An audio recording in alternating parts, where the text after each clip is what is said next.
and he was very well thought of. He had a lot of fun with them, and they liked him. And they went to singing school, and during the Depression, the people in the South didn't have much to do. You know, they were basically farmers. If someone had a job before the Depression and they were able to keep it, then they did pretty good. But if not, then if you raised anything, nobody had any money to buy it. So there wasn't any use of planting 20 acres of whatever, produce and this kind of thing. They had their gardens, they had their meat and their vegetables, and most of them had cows and mules and horses, and they did do some farming, but they did not raise a lot to be sold because there was no market for it. But in any event, they went to singing schools, and they would go for 2 weeks at a time. Now, I'm not talking about an hour or two. They started at 9 o'clock in the morning, and they quit about 3. And all the young people and families, too, would go and stay with somebody's house.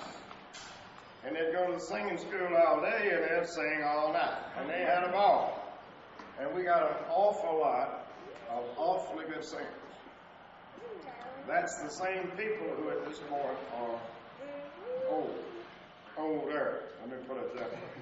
That's old is a relative statement, I can assure you. And 70 is a lot younger than it used to be. And you will all begin to feel that way as time goes along.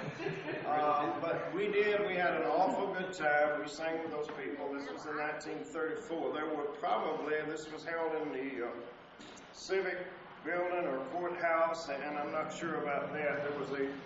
There was a kind of you didn't have any conventions in the small towns in the South, but there was a kind of a city hall with an auditorium there.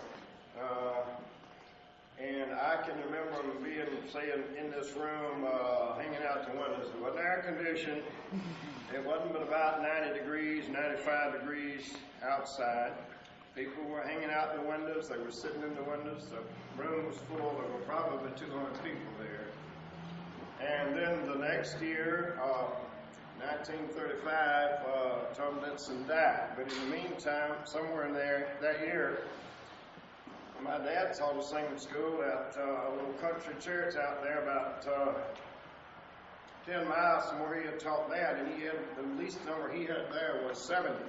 You know, this is country now. These people didn't live in, you know, like you do here. This house was here, and a half mile or a mile down the road was another one. So there were about 70 people there. It was about the least that was there. Well, tell them how Mr. Tom, your dad got it down. But prior to the Depression, I guess, in the mid-20s, my dad and his family moved to South Georgia. And South Georgia was down around Tifton and Fitzgerald, which is off I-75 now. Wasn't no I-75 then. We're talking about the 20s. They moved down there, and there was no singing. Didn't know anything about this bunch at Hoboken. They didn't know anything about us, and never did. But they moved down there, and they were down there a year or two, and a bunch of them got together and decided that they'd like to have a singing school. Well, my dad went to, I guess he was living in, he was up in Winston County by then, somewhere up in there. And anyway, he contacted him and talked to him, and the end result is he went up and moved Tom Denson to South Georgia. They moved him down there. They gave him a milk cow and kept him down there for 2 years. And he lived on a farm. His family was down there. That's a long season. They taught singing schools all around there. That's what he came down there for. Yeah, all around the area, all around. From Macon down, they really didn't teach around Macon, but I'm trying to, it's been a long time since I was down there enough to tell you all the areas, but there was probably 100 mile each way, 50 mile each way from an arc there that he taught, and they did have some good singing. Was he traveling around a mule or something, or did he have a car? No, he'd stay with people for a week. No, he did that. He'd go in the mule wagon. We had an old car, and of course, I'm sure my dad was there. If he could get to singing, he was there. And this was in 27 and 28. And so at the end of 2 years, he gave us back the milk cow, and we moved him back to North Alabama. So that's how that came to be. And he had a lot of influence on a lot of people. Now, for the next, before I go any further, some of you may have seen a picture that the Hands had out in New Mexico of the Densons with us. A lot of people have, you may or may not have, but anyway, that was taken the day the Hands were leaving that part of the country to move to Texas. They later went on to New Mexico, but the picture was taken there that day. There's a picture of Tom Denson's family. Now, Tom Denson had two families. He had an older set of children and a younger set. And the ones that you know, other than Ruth, or you may or may not have known the other people, Violet and I can't even remember them all, were his second set of children. And they sang with my folks. Now, I was not born. Let me tell you all, I'm not that old. 26, 27 when he moved down there, when they moved him down there. I was not born. I was not in the picture. Everybody tried to make out like it was me that I know down there that knows me that was taken in the 20s because we always, fussed and fumed and carried each other out about who was the oldest. But anyway, that's how that came to pass. Now, in the next 2 or 3 years, he went out to Texas and taught a lot of singing schools. So the man had a lot of influence. But now he couldn't get on a plane and get in the car and drive to Chicago. He could do all these things. That was a big undertaking for them. It was a big undertaking for them to have a convention like you have here 2 days here in Chicago, or take the singings around there. You've been to a lot of them. The Holly Spring 2-day singing. They may live 50 or 100 miles from that singing, but they would go because the conventions were held in the summer between the time they laid their crops by. If you all don't know what laying your crops by, that's when you get through plowing, and the time it was time to reap it, they were pretty well free. So they went to singers, and that's when they had their conventions. If you look at your old convention dates, you'll find that they were in that period. And that's why there's a lot of 3-day conventions. A lot of 3 days, But now, think about something. Did you ever travel for 50 miles with a mule and a wagon? Oh, yeah. You make maybe 15 miles a day out in the country. You didn't have any good roads. Let's say that it took them 3 days or 2 days to get there. They had to have food for those 2 days for themselves, and they had 7, 8 kids apiece. You got to remember. And then they sang for 2 days, and then they had to have food to get back home. So think about what they had to do to make the trip. No pizza. Right? Pizza Hut wasn't there, McDonald's wasn't there. So they had to have the food that would keep, and they had to have it cooked, and they had to have it prepared. So they had to want to go. Whence come dinner on the ground? Yeah. They actually spread it. They spread it on the ground. Now, the first lunch tables was a piece of hard wire stapled up between 2 trees. And it was sagging around. And most of that ended up on the ground. I'm going to tell y'all the tale on myself tonight. I went to singing one time, and of course we were poor. We were very poor. And, but nobody told us that. So we got along pretty good. And I went to a singing, and it was eating high on the hog if you get you a fried salmon patty back then now. Now that patty had an ounce of, a quarter of an ounce of salmon in it and a half pound of flour. That's what you made salmon patty, because salmon was relatively expensive, like it is now. So anyway, we had the singing, and the blessing was going on, and I spotted me a salmon patty. So as quick as it was over, I had that salmon patty. The only thing wrong with that, when I took a bite of it wasn't salmon. It was fried cornbread. And I had cornbread every day. So I turned around and slipped around and took that salmon patty and sailed it out through the woods. About that time I got caught. And it wasn't no, I'll whoop you after a while. It was right then. So anyway, I did get my sounding patty, but I had to take the consequences. But we had some awfully good times, and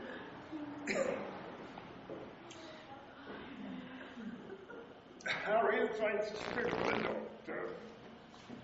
they don't have them left to shoot. Anyway, that's it. Let's do something else. I can't keep talking about it. You're doing good. You're doing.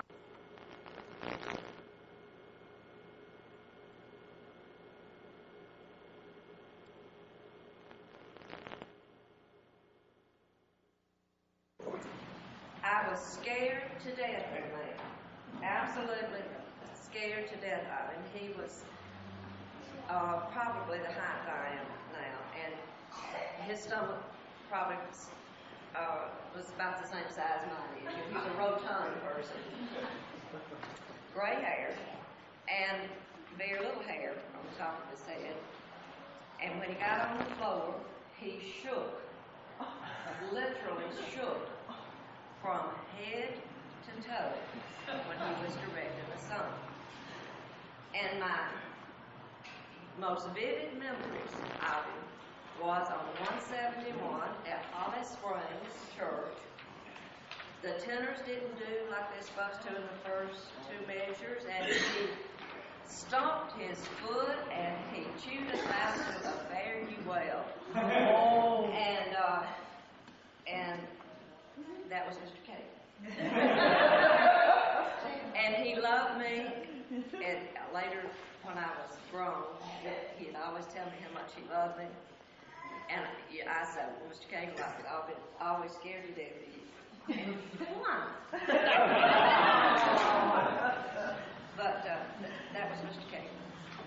And Miss Ruth Denson, bless her heart, she'd sit over here with her little hat, and she had a hairstyle, I don't know if any of you have seen pictures of her. It was cut real short, and it came to her face like this.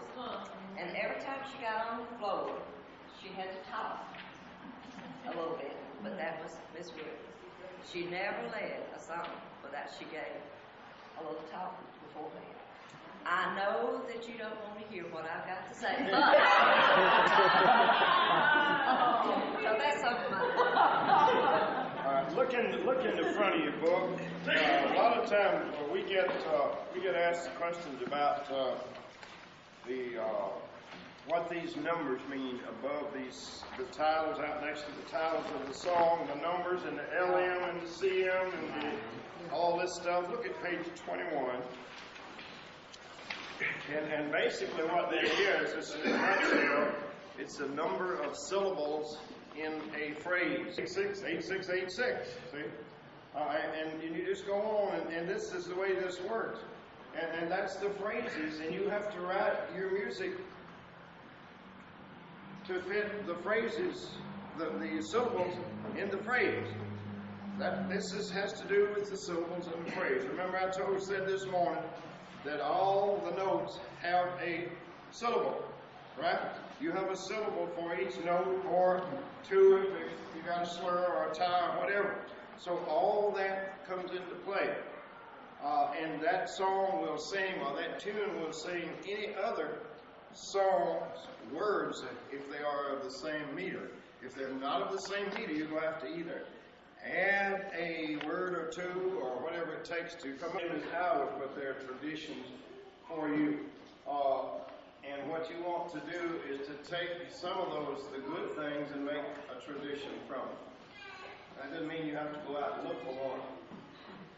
But it does mean that there will be some there if you will just keep your eyes open when they appear. Don't try to bring them up. Don't try to change out. Be like ours, the way they are. We sing the notes and then we sing the word. Traditional, this song is sung a little slow in the 3/4 time. And it's sang lively out once we change the time. That doesn't mean we run away with it when we get out there. There is reason. Let me mention mention one other thing while we're here. The bird's eye. Somebody asked about the length of a bird's eye. The bird's eye can be whatever length the leader wants it to be.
To be Jim Ayers' nephew, because they were kids.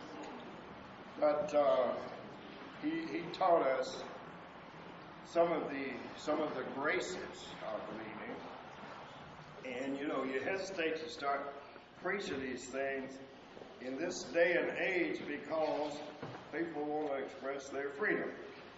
But if he turned to this part, he put his hand out here. If he turned over here, it was here. Right here, this way.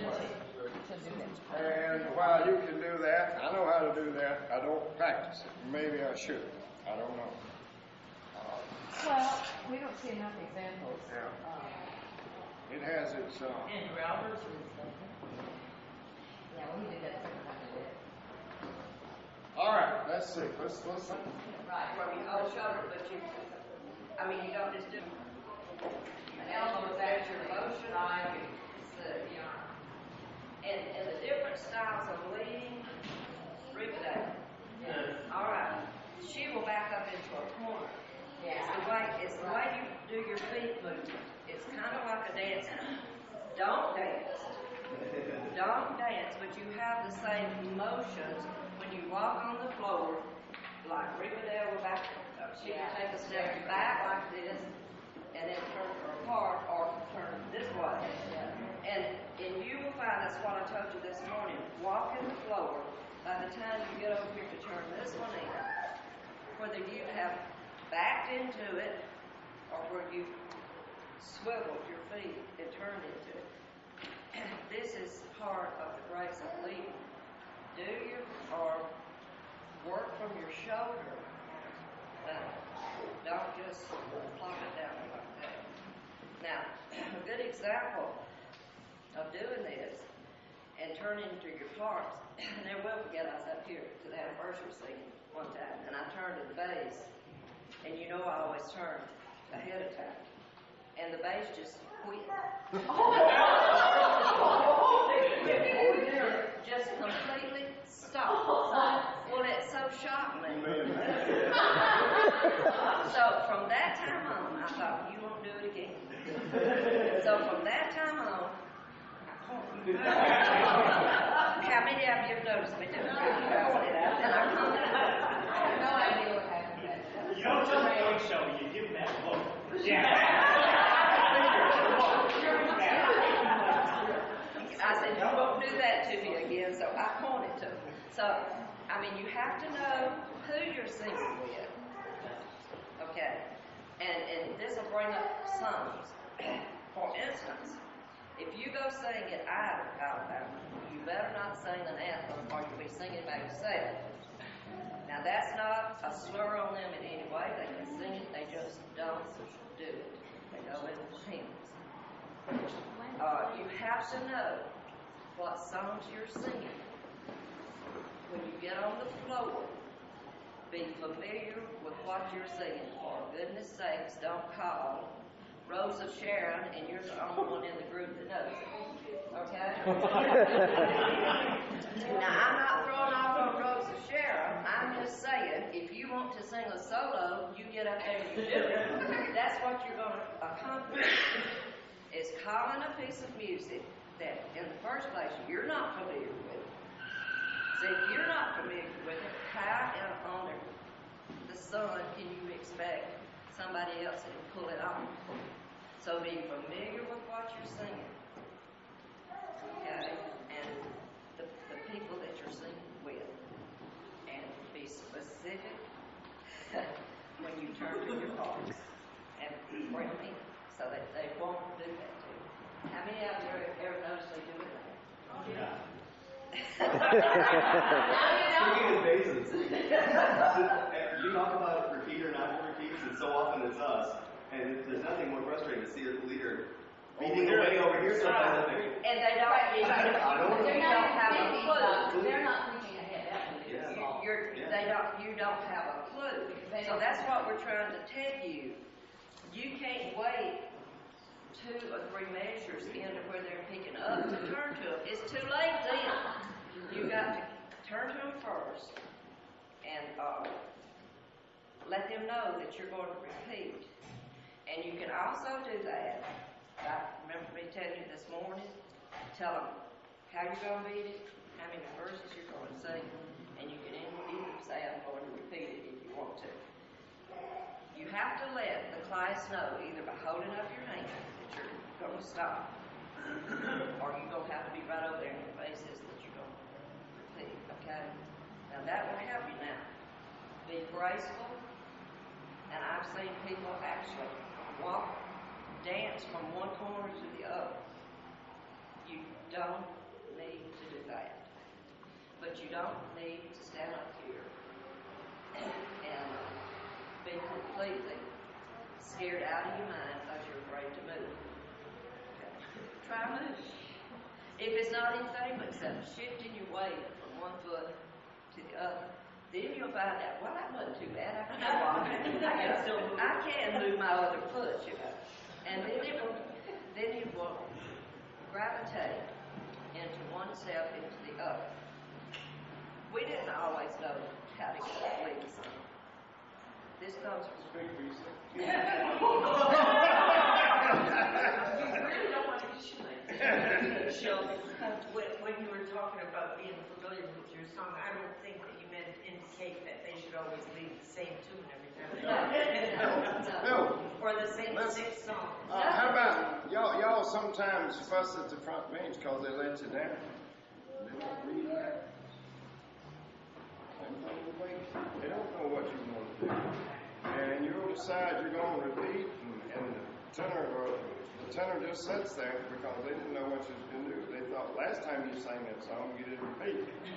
And then the next time, you'll decide you are going to repeat. See? And they just sit there. See, they're not mind readers. They're not mind readers. They have to know. And they get a lot of slack. That's what I told you about the front bench this morning. Front bench gets a lot of slack about setting the tempo of a song and singing it like they want to sing it. Well, if you can't direct it, you don't even know how it goes yourself, and you can't direct it, what do you expect? Somebody's got to sing the song. So, know what you're singing. Know when to turn to your parts. That's what I told you this morning. Practice sitting in your seat so you can turn to these to your parts and let them come in ahead of time. That help you? We used to sing, I'll tell you another deal about what we used to have. We lived down in South Georgia. You know, it was kind of warm down there in the summer. And kind of warm down there in the summer, about 100 degrees, the same humidity. And there wasn't no air conditioning. We'd sit under the chinaberry trees. And when we didn't have a singing on Saturday or Sunday when we were sitting around, my dad would sit out under the chinaberry trees and sing anthems. So as I grew up, I knew every one of the anthems, house and never forgot some of the ones that we took out of the book, I can still sing from memory. So I've been singing. When I was growing up, I sang tenor. And then when I thought I was about grown, I sang triple for several years. And then when I got to let her run me around, I started singing alto. And I sang alto with her for 18 years.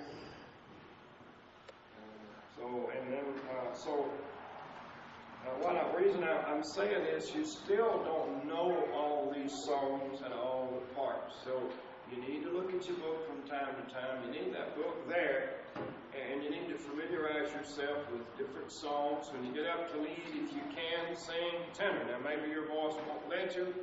You may be tired and hoarse. It may be 5 minutes before quitting time on Sunday afternoon. You give out. You may have to sing bass, or you may have to sing whatever, and that's fine. But make it a practice to sing tenor. After you've gotten accustomed to singing these songs, try moving for a day. Sing some other part. You'll be surprised what you'll learn. Because you can no longer sing that part from memory. You've got to get over and sing something else. And you've got to look at your book to sing this other That's part. why you don't sing by it anymore. I don't sing with her. She used to beat me to death. That's why I sang so many parts. I had broke ribs. But anyway, and I didn't pay attention to her, So now she talks about being nervous when she gets up, and I'm scared to death to see when I get up. So it really does not bother me to stand in front of y'all. I've done it all my life. I misheard you at the beginning. What type of tree did you sing underneath? China berry. You know what it's a China berry tree. Now, you never have heard of it? I got something on the horticulture, so China berry. Now, I don't know what your scientific name is, but it's a China berry street. You can call it what you want to. China berry street. Come on, somebody sing up. Yes, sir. If we are going to have a break, it's time to do it.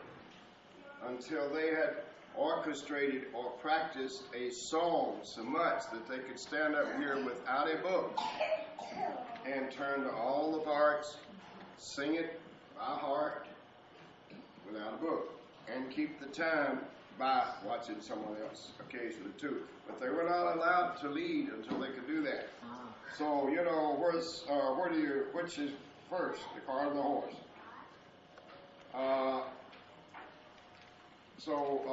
Again, it's a matter of becoming accustomed to doing these things. It's just like sitting here reading time. If you have trouble beating time or have a problem reading time, sit here by someone and beat your time. If you can't remember the parts, one way to practice that is while somebody else is leading, say, here, point to those parts. I do that a lot, point to that part when it's their time. They're going to come in whether you do or not, right? But at least we never stand still with knowledge. We never stand in one place. We're either losing ground, any kind of knowledge, or we're gaining ground. Now, which way do we want to go? And if you're going to help yourself, improve yourself, you have to learn something. That's not only this, but anything else. Somebody told me that one time, and I didn't believe them for years, but then I found out that's probably right. So you're either losing ground or you're gaining ground. You really do not stand still. It applies to your business or whatever. If you're standing still, your competition is going to bypass you. They're going to get ahead of you. So you have to be doing something. Turn to 448 on the top. You have to practice. Remember I told you yesterday, don't get up here and dance in the center. Okay? But you have to learn, just like in a dance, you have to learn footwork. And the way, and I told you yesterday, and I was telling Samuel this morning, start is a starting base, shifting your weight from one foot to the other.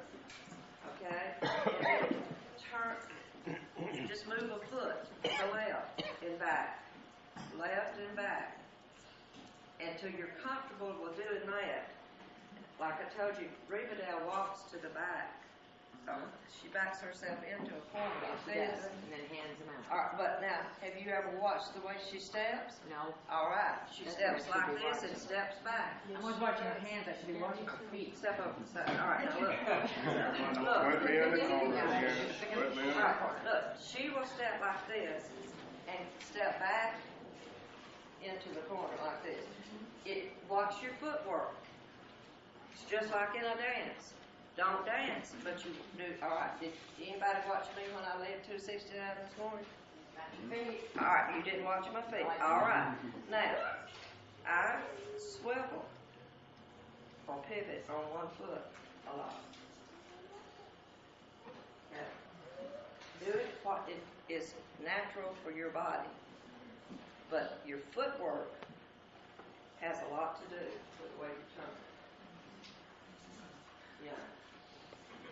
You don't even have to get out of the spot to turn. Say like this. And it's natural if you don't think about it. So For some of us, it isn't. all right. Everybody turns around. Yeah, but some of you look awkward when I say it. And it's because you have not practiced your footwork. Step into it or just rock. Shift your weight. Practice coming back like this. It's all in your footwork.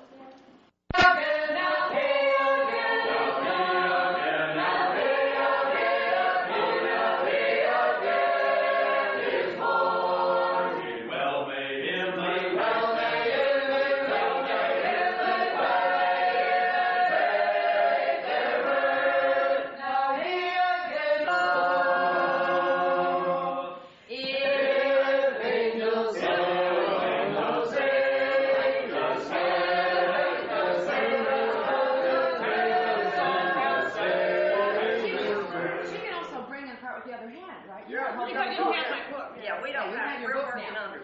All right, we're working on footwork, okay? Okay. All right. Nancy, go.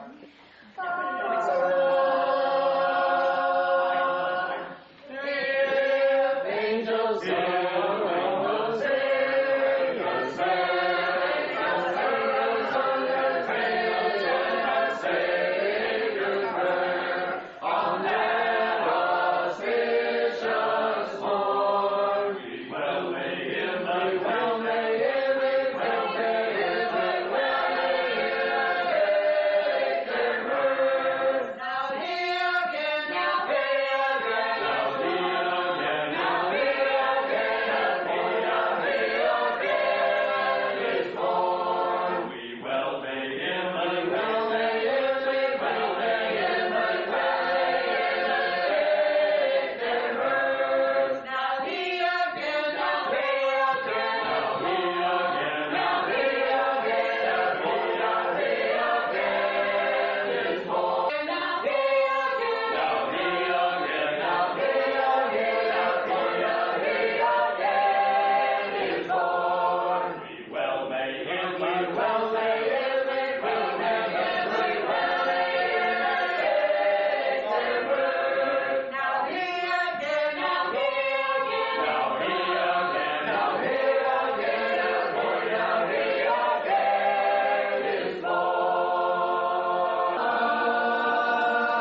that's what we want to do. Now, what we want to do this afternoon, we'd like for some of you other people to come on up and lead something. And we want some new people.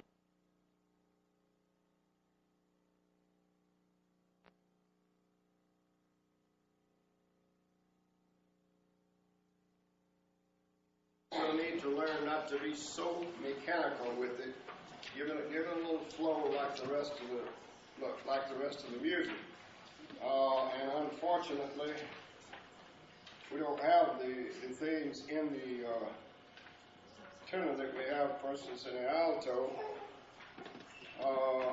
We can pick up the alto and sing the alto part out here, or we can just sing through the tenor. We do have a couple of runs in that, but alto and the treble have probably the most problem with that. But let's sing it and listen for your part. Down at the bottom of the page, at the tenor, under 1, it's the same note as 2, the same music, but under 2, you've got a choice note. Now then, this is written in 4/4. And if you look under 1, you've got a sophomila sol. Sophomila sol. You've got 3/4 of a measure, and you don't have a rest in that measure because you don't sing that measure anymore. But look back at the beginning of the tenor, you've got a quarter measure of music. So you don't have a rest. You sing out through 1 and then repeat. When you repeat, you skip that measure and go to the next one. And that measure is, of course, full. With the treble, bass has 1. And if you have a problem with it, just set and practice it. Sol, fa, la, sol, fa, sol, fa, la, sol, fa, sol, fa, la, sol, fa, la, sol, sol, fa, la, sol, fa, la, sol. Just don't get so mechanical with it, but learn to do it. A good example of that is spring, and that is a tough one. If you ever miss a note, you're in trouble. But you can do it if you'll do it and do it in just like you would a phrase. Do it in kind of in groups. So in this case, let's do this song, and I'm gonna pitch it a little flat because we're all a little tired. I'm a little tired, and my voice is a little tired, and so is yours. We won't pitch it quite up to the pitch, but let's do it. So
two half notes. It has a dotted half note. I beg your pardon, that's supposed to be a black note. It is. It has a dotted half note with a bird's eye. So that basically gets 3/4 of the measure. And you have to be ready when you start. But if you start your hold here and let yourself work down, start back up, and then come in, okay? Of course, if you don't want the bird's eye, you simply tell You everybody, can- I'm going to beat this 3 times, and we're just going to go ahead. Right. If you want to omit a bird's eye, just tell everybody, but tell them, because if you're used to stopping for that bird's eye, you're in trouble, and they're going to stop anyway. All right? Same thing applies when you're singing the words. Let's do the words now.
I can't get them off that bird's eye and All right, start. now let me, you watch me and see if I can do it. Okay.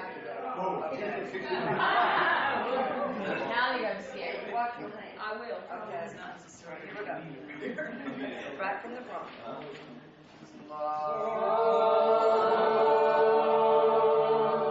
So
more about music in your little finger than we've got in our whole body.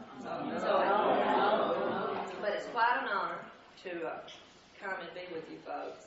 And we hope we have not said or done anything that would hurt anybody's feelings. About religion or anything else. And we do appreciate it. Get some more weeks and hit ourselves, sort it all out. We'll be back in June for your singing, we hope.